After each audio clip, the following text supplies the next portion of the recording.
Well, Trump killed the rally again that was trying to happen this morning, the oversold bounce we were getting when he announced on Truth Social that he wants to increase tariffs on Canadian aluminum and steel coming into the US by another 25%. So instead of 25%, now he wants it at 50%.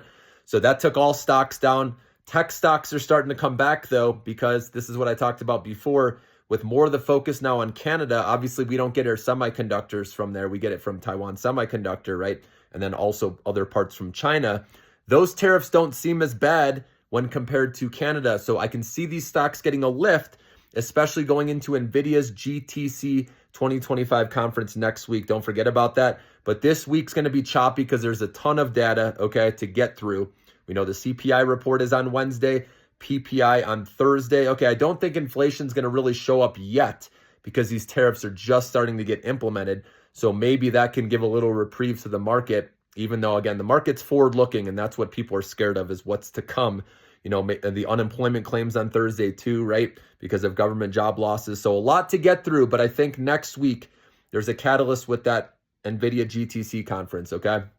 And if NVIDIA's going up, we know they have a big weighting in the indexes. They're an AI bellwether, so other AI and semiconductor stocks can go up with it, okay? But just know with these tariffs on Canada, now Nucor, remember this is a company that produces steel in the U.S., they have a dividend. This is a company that's going to benefit under Trump's presidency with these tariffs, okay? Obviously, if a company now in the U.S. has to pay more, you know, to a company in Canada, they may look to do business with Nucor instead. And that's what Trump wants. He wants more, you know, companies coming to America to, you know, have operations here like we saw with Taiwan Semiconductor, right? And maybe he won't slap tariffs on Taiwan, hopefully, because of them investing in the U.S. over $100 billion, okay? So more of this is what Trump's trying to do, and I do believe it's short-term pain for long-term gain. As long as he doesn't ruin relationships with these countries, that's the problem, right? If he starts doing tariffs, you know, on them and pisses them off, then that's not good. But at the same time, maybe more of these, you know, countries, the companies there want to come to the U.S.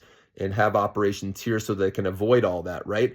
So I can see what he's trying to do, but like I said, short-term pain for long-term gain, guys. But I do see with the focus, you know, more on Canada tariffs right now that, you know, that these tech stocks could bounce back, especially with that catalyst, you know, next week.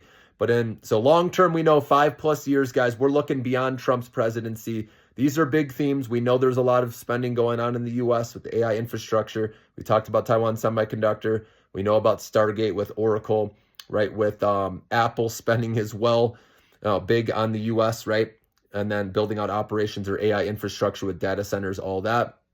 And then also, so Stargate includes Oracle, SoftBank, OpenAI, right? They're all investing in the U.S. too. So it's all there. And then the companies that service that boom, right, with the AI infrastructure, we are in those, guys. So that's why keep the long-term focus. Don't let what's happening now have you panic sell out of these guys, okay? We will come out of this. These are big themes. If it weren't for AI, if it weren't for an AI boom happening right now, it would be different. But remember, this is helping companies' bottom line, right? Reducing their labor costs while increasing productivity. So over time, like I said, this is going to benefit these companies. That's why we have exposure to the AI boom happening with data centers, with nuclear power, all that, okay? And then the short-term account, nothing's changed. You can just keep on scalp trading, which I put out a video this morning saying that's exactly what I did. We caught that bounce at market open. I trimmed and raised my stop limit above break even. And then Trump unfortunately announced this increase in tariffs and stocks came way back down. My stop losses hit and I still made money because, like I said, I trimmed some in the green after the pop and my stop limit was above break even. So that's what I'm talking about. Take these wins, even if they're small. You can always look to re-enter later, right, at a lower price. And the great thing is you get your cash back, right, to use again versus holding the bag. So remember that.